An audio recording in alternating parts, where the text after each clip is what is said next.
Il est midi et pourtant Tounoui ne se rue pas sur un repas. Depuis 7 ans, il pratique le jeûne intermittent. Délesté de 33 kilos, il ressent chaque jour l'impact de ce nouveau mode de nutrition sur sa santé et notamment sur son diabète de type 2. La glycémie s'est régulée, elle est revenue à la normale. Plus d'hypertension, plus de gouttes, et ainsi de suite. Voilà. C'est comme ça que je me suis mis au jeûne. C'est-à-dire on fait plutôt du jeûne intermittent tous les jours. Et de temps en temps, une fois le mois, on fait un jeûne complet, c'est-à-dire la pleine lune. Avant de s'engager dans ce mode de vie, Tounoui se documente sur Internet pour obtenir les clés pour bien vivre cette période sans s'alimenter. Pour lui, le jeûne est aussi un retour aux sources. Le jeûne m'a sauvé. Ce sont les mots d'Oscar Temarou, 80 ans.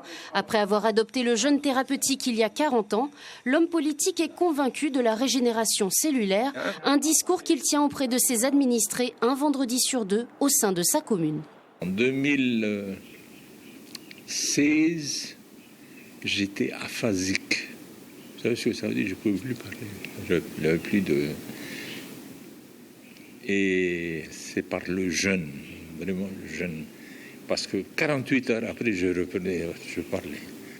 J'avais des problèmes d'asthme. Je ne l'ai plus aujourd'hui. C'est pour ça que je dis, c'est un moyen thérapeutique. Le 8 août 2023, sous l'impulsion du gouvernement Broderson, la Polynésie française est devenue le premier pays à adopter une loi en faveur du jeûne.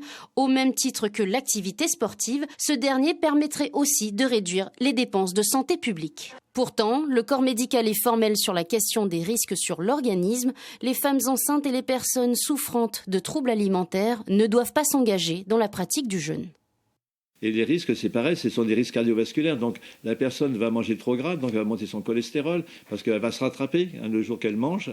Il y a un problème de privation. Donc ça veut dire qu'il faut qu'il y ait déjà au préalable une préparation psychologique. Pourquoi je veux perdre ce poids et quelle méthode je vais employer? Donc les moyens, on a dit, c'est l'alimentation, mais ne pas oublier le côté activité physique à augmenter. Si on ne fait pas attention à ce jeûne intermittent, surtout si c'est celui qu'on n'aime pas trop, celui de jeûner carrément 2 jours par semaine, celui de sauter des repas, c'est là où on a tout le côté négatif.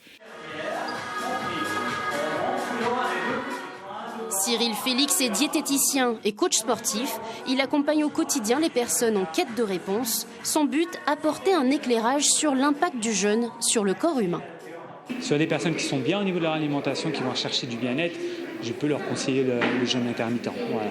Mais par contre, il faut quand même qu'ils passent par un professionnel de santé. Regain d'énergie, meilleure récupération physique, amélioration sur le plan psychologique. C'est ce que ressent le sportif de haut niveau Cédric Vann. En adoptant le jeûne intermittent, il a vu ses performances décuplées. Quand on jeûne, on a une hormone de croissance, on va dire anti-vieillissement presque, qui permet de régénérer les tissus, d'accélérer la récupération par exemple.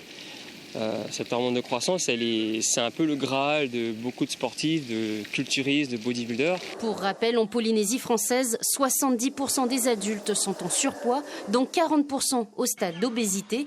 La pratique du jeûne peut être vécue différemment d'une personne à l'autre. C'est pourquoi elle doit être encadrée par des professionnels de santé.